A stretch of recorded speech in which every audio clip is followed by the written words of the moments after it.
بڑا پیارا واقعہ، حضرت ربیع بن سلیمان اپنے علاقے میں پیسے جمع کر رہے، ساری زندگی میں نے حج کو جانا ہے، تھوڑے تھوڑے پیسے کر کے جمع کیے، حج کو جانا ہے۔ قافلہ تیار ہوا، تیار ہو کر عراق میں آیا، کوفہ میں کر لوں۔ حضرت ربیع بن سلیمان چھوٹے قافلے سے مل کر کوفہ آ گئے، وہاں پر بڑے قافلے تمام جمع ہو کر پھر آگے جاتے تھے۔ اس زمانے میں پیدل سفر یا اونٹ گھوڑوں پہ سفر ہوتا تھا، یہ جہاز وغیرہ موٹریں تو تھی نہیں۔ حضرت ربیع کہتے ہیں میں بازار میں نکلا کہ کچھ چیزیں ضرورت کی لے لوں، میں بازار گھومتا گھومتا گھومتا بستی سے باہر نکل گیا، لوگوں کا کوڑا جہاں پھینکتے ہیں، میں نے دیکھا ایک عورت ٹوکری میں مرا ہوا کوئی جانور تھا، اس کا گوشت کاٹ کے ٹوکری میں ڈال رہی تھی۔ اس کو مردار کہتے ہیں۔ کیا کہتے ہیں؟ جو جانور خود مر جائے اس کا گوشت، مردار، ڈیڈ میٹ انگلش والے کہتے ہیں۔ کہنے لگے مسلمانوں کا ملک ہے، یہ عورت اس طرح گوشت جو کاٹ رہی ہے، یہ کہیں ہوٹل نہ چلاتی ہو، لوگوں کو کھانا نہ کھلاتی ہو، یہ تو حرام لے جا رہی ہے، تو اس کو یہ سمجھتی ہوگی کوئی دیکھے گا نہیں، تو مجھے اس کا پیچھا کرنا چاہیے۔ ویسے مسلمان کو اجازت نہیں کہ کسی کی ٹو لگائے، کسی کی اس طرح باتیں سنے، مگر یہ چونکہ معاملہ ہے، کہتے میں چپ کے اس کے پیچھے ہو لیا، وہ چلتی رہی چلتی رہی چلتی رہی، میں بھی پیچھے پیچھے چلتا رہا کہ اس کو پتا نہ چل۔ باہر بڑی دور جا کر ایک پرانی سی حویلی، پرانا سا گھر، کسی زمانے میں شاندار ہوگا، اب ٹوٹا پھوٹا تھا، وہ اس کے دروازے پر گئی۔ میں ایک دم دیوار کی اوٹ میں پیچھے ہو گیا، اس نے دروازہ کھٹکھٹایا، اندر سے لڑکیوں کی آواز آئی، کون؟ تو اس عورت نے کہا میں ہوں تمہاری دکھیاری ماں، کھولو دروازہ۔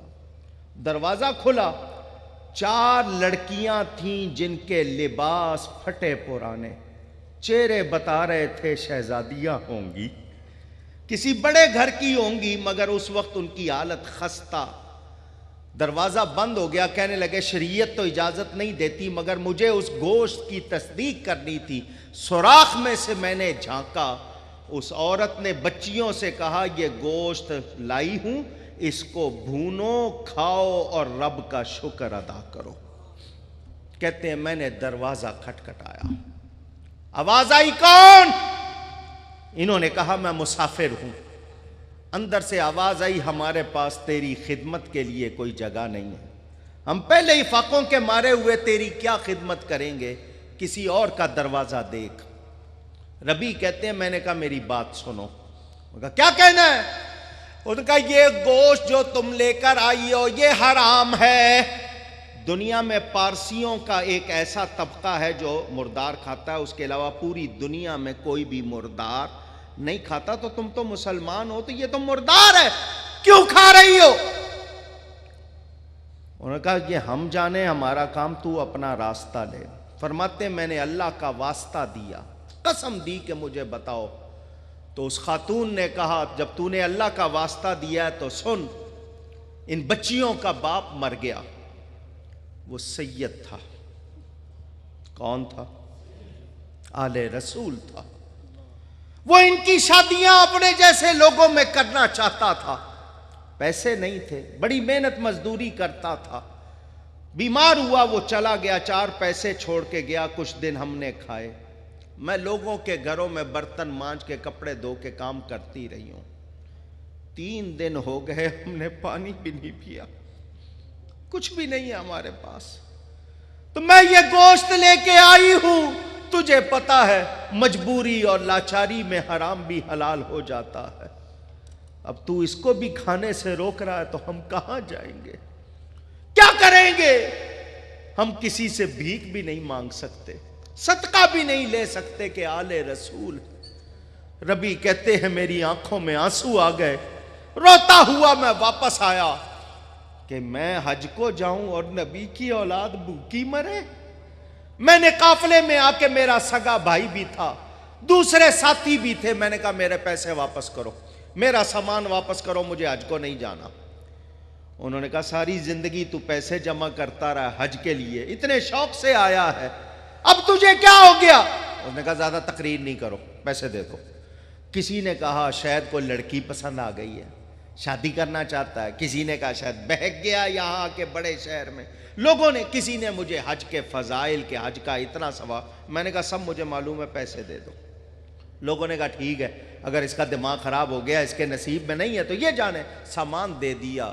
ربی کہتے میں بازار آیا، میں نے آٹا خریدا، کپڑے خریدے، کھانے کی چیزیں لی، اور جتنی نقدی بچی تھی ساری آٹے میں ڈال دی۔ بوری اٹھائی میں نے اپنے کندھے پہ، پھر اس عورت کے دروازے پہ چلا گیا۔ میں نے پھر دروازہ کھٹکھٹایا، اندر سے آواز آئی، کون؟ ان کا میں وہی مسافر ہوں، ربی نام ہے میرا۔ عورت نے کہا تو اس طرح بار بار دروازے پہ آئے گا تو ایک عزت ہی تو ہے ہمارے پاس، وہ بھی چلی جائے گی، لوگ ہمارے بارے میں کیا سوچیں گے، چاہ یہاں سے چلا جا۔ اب کیا چاہتا ہے؟ ربی نے کہا صرف ایک مرتبہ دروازہ کھول دو، پھر دوبارہ میں تمہیں تنگ نہیں کروں گا، خدا کے لیے وہ مردار نہ کھاؤ، یہ میں تمہارے لیے ہدیہ لایا ہوں۔ وہ لایا سامان، وہ جب کھولا کپڑے بھی نکلے، پیسے بھی نکلے، اور چیزیں نکلی۔ عورت نے دعا دی، اے ربی تو نے رسول زادیوں کی مدد کی ہے، نسبت رسول کا خیال رکھا، اللہ تجھے اس کا اجر عطا فرمائے۔ 4 بیٹیاں تھیں۔ پہلی بیٹی نے کہا ربی تو حج کرنا چاہتا تھا، اللہ تجھے حج نصیب کرے۔ دوسری نے کہا اللہ تجھے اسی سال حج نصیب کرے۔ تیسری نے کہا اللہ تجھے ہر سال حج نصیب کرے۔ چوتھی نے کہا اللہ قیامت کے دن تجھے ہمارے نانا جان کا ساتھ نصیب کرے۔ ربی